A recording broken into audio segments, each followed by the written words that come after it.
Bir to'rg'ay bir filning yo'li ustida o'ziga uya qurib tuxum bosdi. Fil shu so'qmoqdan suv ichishga borar edi.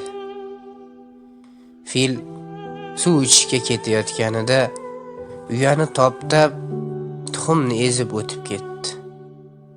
To'rg'ay bu badbaxtlikni ko'rib darhol bu filning ishi ekanini angladi. Uchib borib filning boshiga qo'ndi va dedi: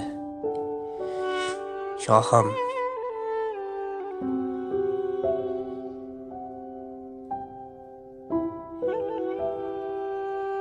sen nima uchun tuxumlarimni pachoqlab, bolalarimni halok etding?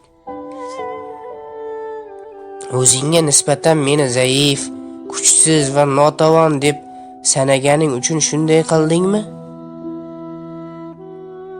"Ha, yolg'iz shuning uchun", dedi fil.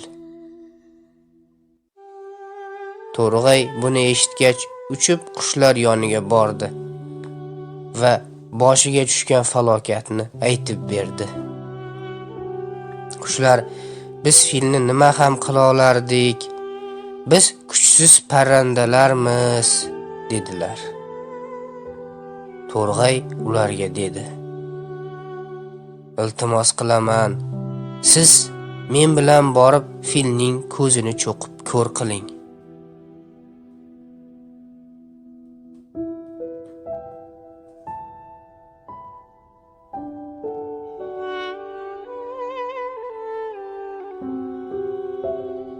Uning boshiga meni boshimga tushgan balolar tushsin, dedi. Ular rozi bo'ldilar. To'rg'ay bilan uchib borib filning ko'zini o'yib tashladilar. Shundan keyin fil na suv ichish, na bir ovqat topib yeyishning ilojini qila oldi. Turgan joyda nima topsa shu bilan kifoyalanib kun kechiradigan bo'ldi. To'rg'ay buni ko'rgach alamiga chidolmay hovuz yoqasiga kelib qurbaqalarga fil ustidan shikoyat qildi.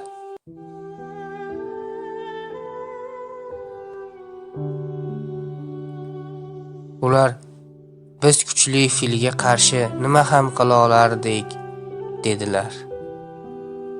To'rg'ay: "Siz fil turgan joyga yaqin bo'lgan bir chuqurning chetiga borib, o'sha yerda baland ovoz bilan vaqir-vaqir qilsangiz, fil sizning ovozingizni eshitib u yerda suv bor deb yoningizga boradi va chuqurga tushib ketadi", dedi.